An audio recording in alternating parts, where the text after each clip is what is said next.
Hello, friends in Internet Universe. Hi, my name is Mia Park, and this is the interview series In Response, interviews with intriguing internalizers. So I started this interview series a bit ago to have an opportunity to get a news report from people's hearts and souls and from their deep mind. It's a way to start having a conversation about people's internal responses to the outside world. And there is a lot going on in the outside world. It is July 1st, 2020, and we've got the racial justice pandemic and we've got the COVID-19 health pandemic. So these are issues that have not come out of nowhere. These are issues that have been built up for a long time. So the world's been brewing, outside world's been brewing. And our internalizer guest today to reflect upon this brewing world is Jacob, and you have AFGC as your last name. Yay! So Jacob and I met in Chicago, I don't know how many years ago, a while ago, and in the context of Jacob being a professional audio person. And I think it was because I was going to be acting on something and Jacob was going to be the sound in that. And then Jacob and I overlapped in the yoga world where he took a teacher training and was teaching and also practicing yoga. And then, of course, you can see the guitar in the background. He also plays music. He's a musician. And now he's very fascinatingly a food grower and is currently in New York State. So, Jacob, welcome. Pleasure to be here. Yeah. Yes, sir. So, is there anything else you want people to know about you? Like, forgive me for not saying your whole name. I didn't want to misinterpret the acronyms. No, yeah, I mean, that's usually just how I sign my name off on a lot of different things, but it's just my initials, Andrew Francis Gigler-Caro. So, but yeah. I don't think there's anything else really. I don't really like labels, and I'm kind of like a human being who has a lot of different experiences from many different, people and places, and yeah, I'm influenced by a lot of different things. So Yeah, so Jacob, you are currently in New York State, and I know that you are a, a free spirit that has lived in different places. So, would you mind sharing with us what the outside world is like for you in time and space and what your internal response to it is? yeah, so I just moved up to Syracuse, New York, a few months ago in April, kind of right as the COVID shutdown started. Um, and my family, especially my father, was kind of like, I don't know if you're going to be able to go up there, and like, are they going to lock it down? And there's a lot of uncertainty throughout the month of February and March for me, transitioning into the role I'm in right now. But yeah, I'm here. Things are falling back into routine, which is nice. I'm kind of creating routine. But yeah, my outside world is like it was elsewhere, minus I don't have any like friends here yet, or like a huge social group. So working on that, which is another complicated, thing when we're dealing with COVID. Everything's pretty much shut down here. So, but yeah, I moved up here to work with an organization called Salt City Harvest Farm, and we work with the refugee and immigrant community in the Syracuse area, providing them land access and support and training for growing food and gardening and farming. And they have, so yeah, I'm there pretty much 6 days a week. That's my outside world, is I'm putting in, like 50, 60 hours a week at the land and with the people. So, yeah. Wow, that's definitely literally getting outside. Yeah, I'm I'm outside every day. Yeah. Oh, great. I'm curious, are you guys masking outside Yeah. as well as physically distancing? Okay, cool. Just Yeah. curious how people are doing it everywhere. Yeah, especially during harvest. Like if I'm the only one at the farm doing some like cultivation work or weeding or something, like, I don't, but if, we're harvesting or if we're working in bigger groups, then yeah, we're absolutely paying attention to food safety and social distancing and sanitation and all that. Can I stay in the outside world and ask you thank you for doing that working with refugees and immigrants. Are they from different places in the world? Yeah. So some are from Eastern Africa, a few different countries in Eastern Africa. And the primary language there is Swahili. And I said Eastern Africa, right? Yeah, Eastern Africa. Mm-hmm. And then there's some people from Bhutan, Burma, Nepal. And so like the two big languages outside of English there are Nepalese and Swahili. Yeah. That's interesting. So is English the common language between all of you, or is like growing the common language? I guess growing is. I guess another thing, I should say there's three languages outside of English. We work with a large deaf New American community as well. So all of the second year participants in the programming we do are deaf or hard of hearing. And so I've, been learning. Who I work with the most is deaf, and he's from Nepal. And yeah, he's teaching me so much. Like little by little, I'm picking up on the ASL. And so is he. He knows Nepalese sign language fluently, but he's still learning American Sign Language. That's what's interesting. I mean, even within the hard of hearing community, there are still different languages, right? It's kind of amazing that people communicate with each other the way they can, and then we try to learn how to communicate with each other at large, right? That sounds so fascinating, Jacob. That is so cool. That is an amazing outside world that you are in now. Yeah, so give us the Jacob AFGC news report from the Heart, Mind, and Soul. Yeah, so Heart, Mind, and Soul. I guess what's going on internally is, especially in response to everything that's kind of going on in the world right now, this, social movements that are happening, the COVID, the climate change, the world is on fire, and it needs to be, I think. And yeah, I have a lot to say about it, way more to say than what we have time for. But internally, I'm kind of, it's difficult to like come up with solutions when there's so much happening, right? Like there's a lot going on, and I think it's really difficult for people to kind of stay focused on what it is that they do when it's just like all of this stuff is happening simultaneously. At least that's how I work internally. I see like one bad thing followed another bad thing, but all these bad things, and I'm like, okay, where can I plug in here and here and here? When that's kind of like destructive in its own way, when we're trying to like focus our energy broadly, I think sometimes we don't have that capacity to be successful. So where I'm at internally is just like, I came to growing food as a way to not be supported by this oppressive system that exists, that is causing all of these problems. And right now, I feel like my form of resistance and my form of activism is teaching people how to grow food and,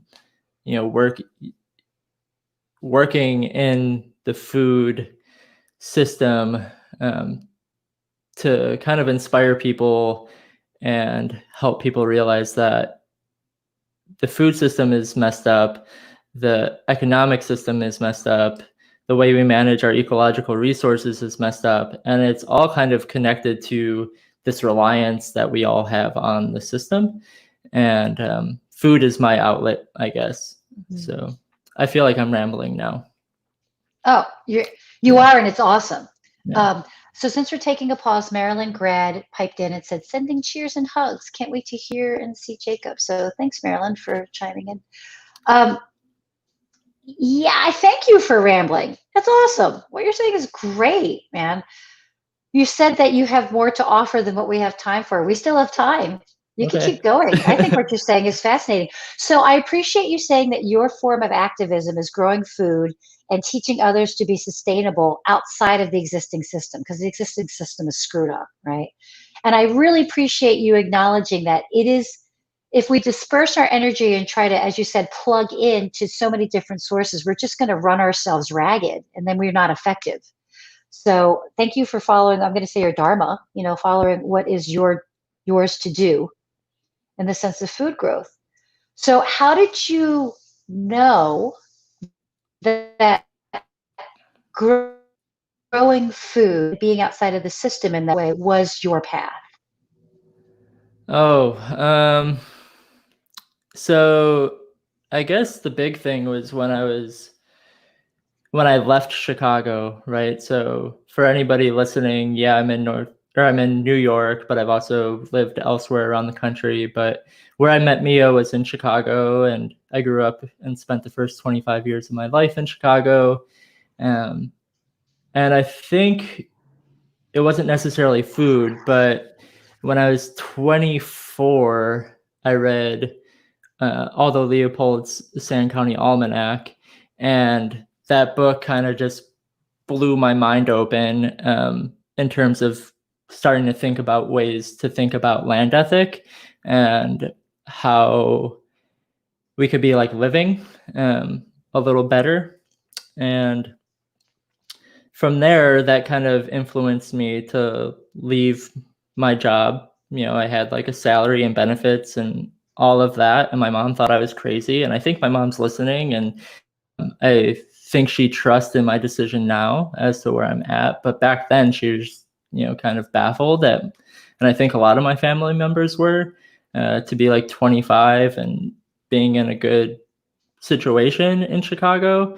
I kind of just left that all behind and lived out of my tent for 4.5 months without a car. I used Craigslist rideshare to get around throughout California and visited farms and kind of just started plugging into food as much as I could. And I kind of just took that chance and that leap to abandon my life in Chicago momentarily. And when I was in Sequoia National Park, I spent about a week there, and I climbed up on top of this fallen sequoia tree one day, and I kind of just sat down and, like I met you, and that I'm very influenced by the yoga tradition and Vedanta. And I climbed up on top of this tree and I sat down and I just fell into this meditation. And about 10 to 15 minutes into it, I kind of like lost all sensation. It was beautiful. I'm getting like really shaken up about it right now because it was a really unexplainable and moving. It was like, it felt like every atom in my body kind of just like exploded and joined every other atom in the universe. It was super unexplainable and super transformative for me. And it helped me deal with a lot of my own like past traumas. There was like all of this stuff happening in my brain in that experience. And for me, I kind of had this vision during that experience that told me that I need to be working directly with land and working on, with an emphasis on food. So yeah, I got back to Chicago after that, like 4 months of, soul searching. And the next thing you know, like, yeah, I worked in some community gardens in Chicago, like when I was 18, 19, 20, but I was never really growing large amounts of food to like feed communities. Um, so I took a chance when I got back to Chicago and went up to northern Wisconsin and fell into this job that I think I wasn't extremely 100% qualified for, but I was kind of like faking it till I made it type of thing. And um, I fell into it, and I was, 2 years later, I'm, coordinating a food sovereignty program. And yeah, and I kind of just have been snowballing in the food community and the food system for the past 7 years of my life now. And it's, yeah, it's what I need to do. I don't see myself as being a straightforward food producer. Like, it's not my intention to just like be a commodity grower where I'm just growing for market, which I've been doing for the past few years. I've been working for-profit farms, and and those have to exist, right? People need to eat. But where I want to be moving forward in my path with food is more around education and inspiration, and not just like me teaching people, but people teaching me. And I feel super grateful to be in the role I'm in now, because I'm, working with these different cultures. And already in the first few months there, I'm like learning a lot from other people. So yeah, I don't want to just grow food for people who could afford it. I want to grow food alongside people who are growing food for themselves and the greater community. So yeah. Wow, thank you for that story. Thanks for being so authentic and vulnerable, man. That's beautiful. That is, I'm so glad that had that experience in that tree. Some people live a life and aren't that open to their own experiences. So I'm really glad that you were able to have enough agency to have that experience and then act upon it, and look at all this amazing work you're doing for yourself and others. Yeah, So I just want to say, like, I think it's really important, for people, for every human being on this planet, to be able to just like get out of their communities, get out of the city, and just go and sit in the woods for days. Like, just things happen. Things happen, and the trees speak. The forest speaks. So yeah, get out there and sit and listen, because they'll share some things. that's awesome, man. That's so great.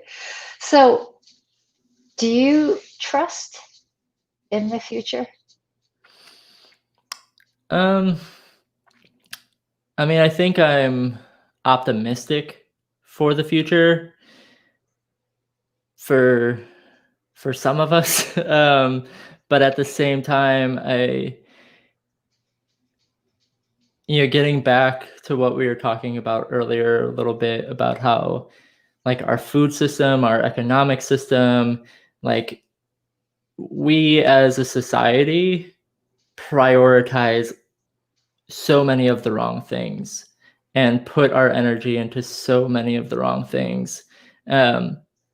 And me personally, I feel like we are lost, right? Like, many of us have forgotten what it means to be human, to be able to feed ourselves, right? To be able to live with a certain sense of scarcity, right? It was only 100 years ago that people were having to go and fetch water down at the creek, right?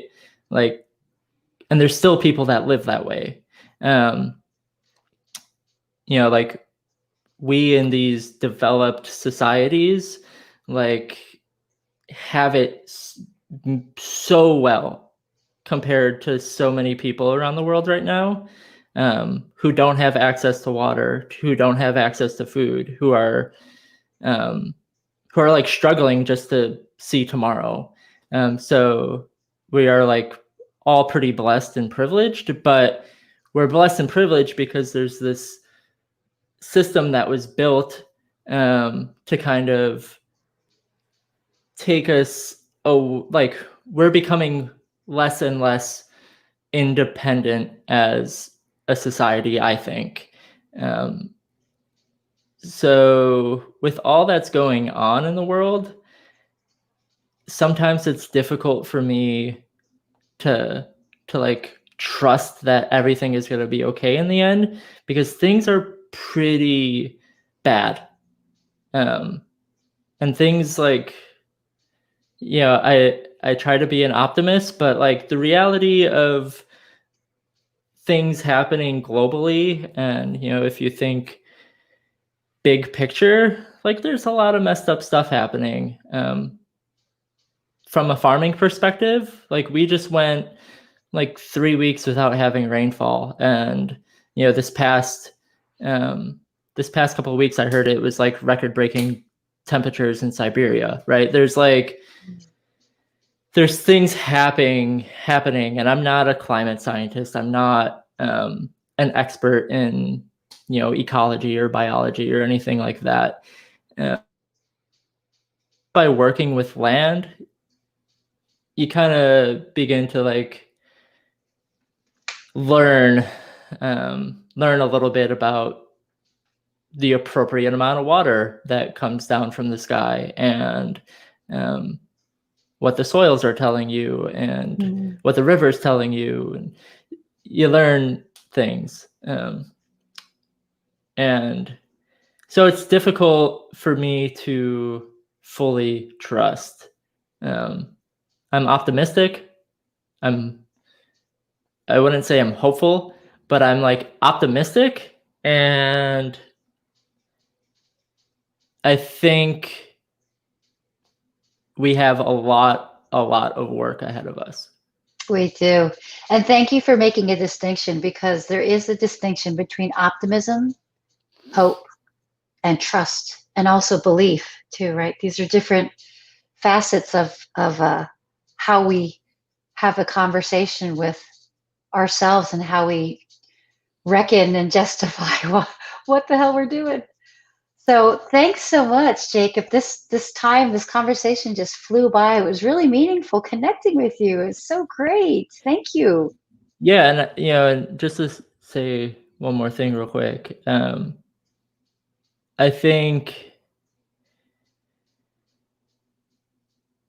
like setting sankalpa and like having intention for life is really important. And I think if there was any hope I have, it is that people begin to seek out their dharma and begin to formulate sankalpas and intentions for themselves, to create a world that could be possible. But we need people to sign up to do that.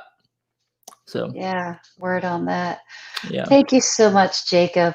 That's great. So thanks for watching and listening, everyone. And it's so nice to hear a very thoughtful human being's perspective on things. So I hope you also got a lot out of listening to Jacob. So keep tuning in. We've got interviews scheduled on and on and on. And if you're interested in supporting this cause, you can donate some funds to keep this going. There's information on that on Facebook and YouTube, where this is being live streamed. And thank you so much, sir. Can I share a poem real quick? Oh my gosh, sure. We do a poem. Yeah, it's more of a rap. I wrote a rap song, but I'm gonna read it a cappella, or say it a cappella, I guess. But okay, it kind of has to do with everything we talked about, so it's a good way to close. But yeah, it's so sometimes I feel like we're so far gone asleep at the wheel, not realize that something's wrong. This isn't a dream, though it may appear on TV screens. Reality shows don't depict my reality. Nothing is all right, but everything is okay. Gotta stay focused, gotta try for a better day. Reach for the stars, perhaps an overused cliche. I'm just a human being who's got something else to say. Speak kind words and be honest, even to the haters who like starting shit with their irrational behavior. Anger breeds hate, so go ahead and laugh at the mistakes we've all made and move on from the negatives of our past. Find yourself a lover that really makes you smile. Don't dry the well and try to make it last for a while. Try to stay focused and accomplish your goals. Take some deep breaths, inhaling, slow through your nose.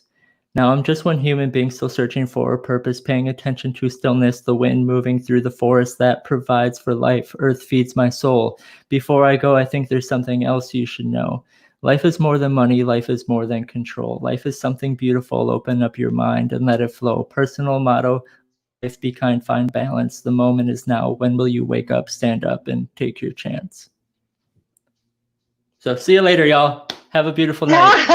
Peace. Blessings. Thanks, Jacob. That was awesome. Thank you. Yeah.